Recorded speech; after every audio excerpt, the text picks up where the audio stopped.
ایک خاتون آتی ہے، اس نے کہا حضور میرے لیے دعا کیجئے کہ میں جنت میں جاؤں. تو فرمایا بوڑھی عورتیں تو جنت میں نہیں جائیں گی. تو ظاہر ہے کہ یہ بات تو اس پر بڑی شاک گزری، پریشان ہو گئی.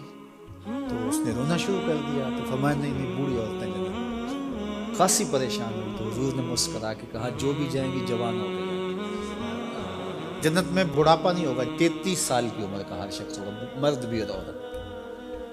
جردن مردن، داڑھی بھی نہیں ہوگی، مونچھیں بھی نہیں ہوں گی. اور صرف انبیاء علیہ السلام کی کچھ ذوات ہیں اعزاز کے طور پہ جن کی داڑھی ہو، باقی جردن مردن فرمایا گیا. 33 سال کا عنفوان شباب، جوانیاں، تو بوڑھا کوئی بھی نہیں ہوگا. تو کہا کہ بوڑھی عورتیں تو جنت میں نہیں جائیں گی. اس طرح ایک شخص آیا، اس نے کہا جناب میں نے سفر پہ جانا ہے اور مجھے کوئی اونٹ عطا کر دیا. تو میں تو اونٹ کا بچہ دوں گا.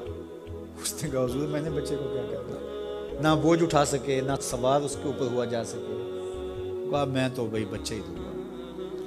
اس نے کہا حضور مجھے کوئی اونٹ دے دیجئے، میری ضرورت ہے. فرمایا میں تو بچہ ہی دوں گا. تو وہ بڑا پریشان ہوا. فرمایا مجھے بتا کوئی اونٹ ایسا ہے جو کسی اونٹ کا بچہ نہ ہو. تو یہ سچ بھی ہے اور مزہ بھی. ایک صحابی تھے، وہ حضور علیہ السلام کے لیے دیہات کی چیزیں لایا کرتے تھے. ہوتا نا ہمارے بھی دیہاتی دوست آتے ہیں، گڑ لے آتے ہیں، کوئی ساگ پات لے آتے ہیں. تو اس زمانے میں جو بھی دیہاتی چیزیں تھیں، تو وہ بدو تھا کسی دیہات کا، تو دیہات کی کوئی چیزیں لے آیا کرتا تھا اور پھر حضور اس کو شہر کی چیزیں دیا کرتے تھے. اللہ اکبر. اور وہ گھاس لا کے شہر میں بیچتا تھا.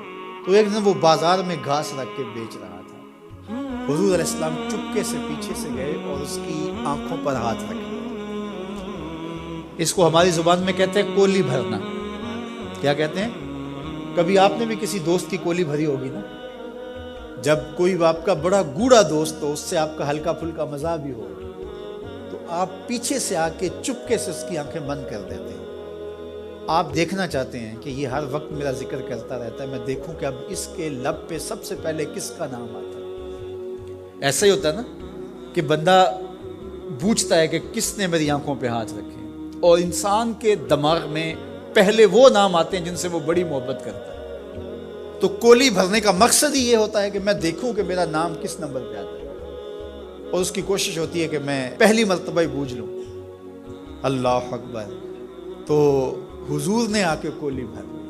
اب حضور کے ہاتھ آنکھوں پہ آئے ہوں اور سینوں تک ٹھنڈ نہ گئی ہو، یہ کیسے ہو سکتا ہے؟ تو حضور نے کولی بھر لی، لیکن حضور اس کی آنکھیں دبا رہے ہیں اور وہ بولتا ہی نہیں. وہ بولتا ہی نہیں ہے. اور میں کہتا ہوں اس نے کبھی بھی نہیں بولنا تھا. سفنے دے وچ ماہی ملیا، سفنے دے وچ ماہی ملیا تے گل وچ پا لیاں باواں. سفنے دے وچ ماہی ملیا تے گل وچ پا لیاں باواں. ڈر دی ماری اکھ نہ کھولا متے پھر وچھڑ نہ جاواں. حضور آنکھیں دبا رہے ہیں، وہ آنکھیں نہیں کھولتا، بلکہ اس نے کیا کیا، اپنی کمر کو پیچھے کر کے حضور کے سینے سے جوڑ کے رگڑنا شروع کر دیا. پھر حضور خود ہی بولے. فرمایا اس غلام کو کون خریدے گا؟ اس نے کہا حضور مجھے کس نے خریدنا، میں تو بہت سستا ہوں. تو میرے حضور نے فرمایا تو بہت مہنگا ہے، تو بہت مہنگا ہے.